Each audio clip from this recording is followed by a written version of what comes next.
well. There was a final that was played over the weekend, the Camogie Final. Sarsfields 2-14, Loughgiel Shamrocks 1-14. Sarsfields retaining their title. There's 3 titles now in the last 4 years for the Galway champions, and it was really the McGrath show. Niamh McGrath won player of the match. She was outstanding, 4 points in midfield.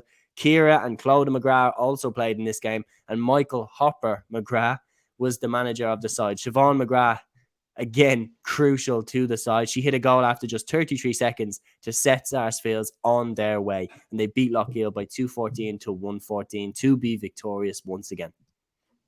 Yeah, very good performance from Sarsfields. And even look at, I think someone mentioned in the comments on my Instagram as well, GAA_Statsman, if you haven't checked it out already, that Sarsfields are probably the first club to win Camogie and hurling All-Ireland titles.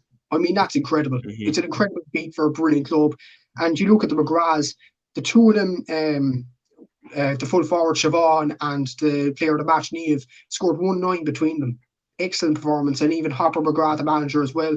Orla McGrath, who's an excellent Camogie player for Galway, is a sister there as well. So, yeah, it's a brilliant family, brilliant club as well. There's the wards as well, which they mentioned in the post-match interview as well. And you have to give credit to Loughgiel as well for sticking in there. Like Roisin McCormick, brilliant performance by her. I think it was 9 points in the end, but her free take was absolutely superb in this game.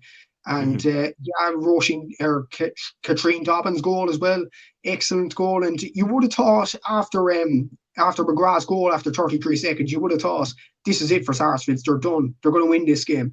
But if you play it to Loughgiel, they fought back vigorously in this game, and they did absolutely outstanding. But you had a goal in the second half really put the nail in the coffin when you think about it. Like, it was the difference between the sides eventually. Like, but in fairness, even after that goal, Loughgiel roared back again. In fairness to them, they had an excellent performance all over the field, in fairness to them. But yeah, Sarsfields, excellent club in both hurling and camogie, and a brilliant family in the McGraths. Oh yeah, I mean, as I saw on your post there on your Instagram, probably is one of the best GAA families in the game right now. I mean, can't really think of much better, to be honest. 4 players involved and the manager, all from the same crop. Because Sarsfields, it's a small town. Like, it is a small town. It's not like it's a massive suburb. It's not like it's a massive built-up urban area with loads of players to pick from. They just have an outstanding crop of talent there right now.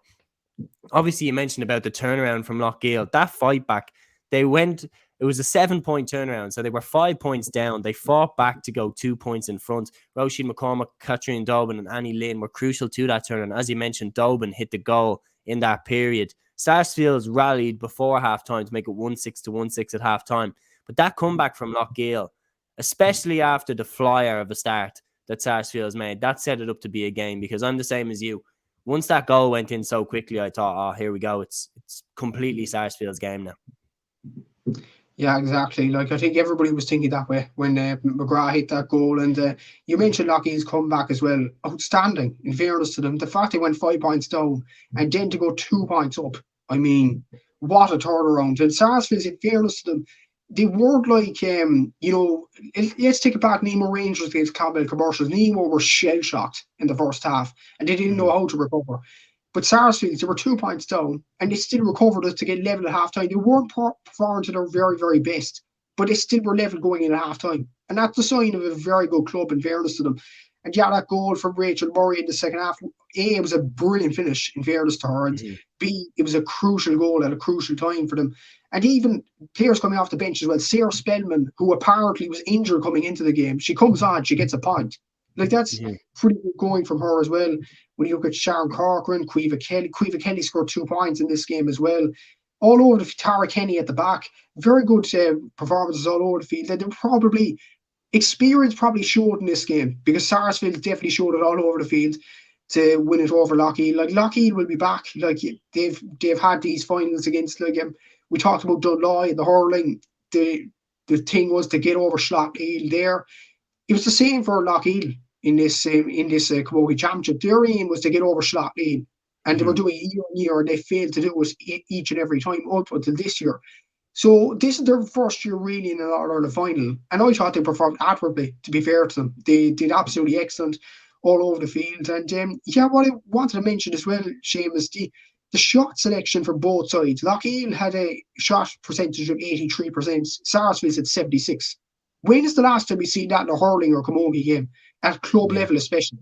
It's incredible, and it probably just shows that people should have been tuning into this game. It was a brilliant game to watch and thoroughly enjoyable. Like when we looked at Sarsfield's early goal, we were thinking this is going to be another camogie hammering.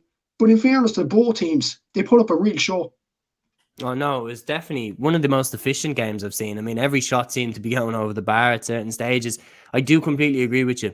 The experience came to fruition for Sarsfields. That came to the fore because, I mean, you look at it, with 5 minutes to go, Roisin McCormick's freeze had leveled the game up again after, of course, that goal from Rachel Murray. That had put Sarsfields back in the driving seat. The McCormick freeze had, brought Loughgiel back level. But in that last 5 minutes, Sarah Spellman, as you mentioned, injured coming into the game, she got a point. Siobhán McGrath got a point, and Niamh McGrath got a point in the last 5 minutes. And of course, Loughgiel didn't manage to get anything. And those 3 points actually were the game winners for Sarsfields. So when it really came down to it, those last 5 minutes, it was the experience, it was the know-how, it was the ability of we've been here before, we've done it before, against maybe a Loughgiel side that was a little bit more kind of new to this stage of the game. Exactly so, and it was a brilliant comeback from Sarsfields, especially for Sarah Spellman as well, who a lot of people are saying was really injured coming into the game, and nobody expected her to play. She came on for an injured player herself. I think the number 6 got injured, and then Sarah Spellman comes on and performs absolutely brilliantly all over the field. Like, you would have thought it would have played a part in her fitness throughout the game, and you wouldn't have thought she'd lasted up until the 60-minute mark. She did. Mm-hmm. She lasted further than that in additional time as well.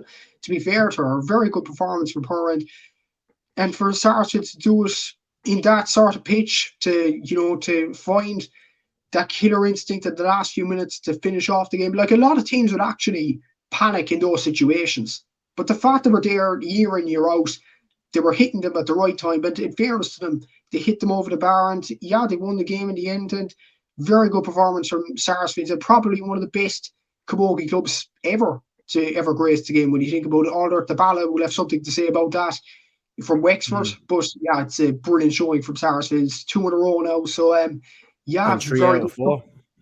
3 out of 4, exactly. Yeah. And All-Ireland Camogie were actually the team that denied them the 4 in a row. So there could be a battle between those two sides. I'm sure All-Ireland Camogie actually have a lot of players retiring from various reasons. So maybe they'll be going off a small bit, and Sarsfields will take up the mantle.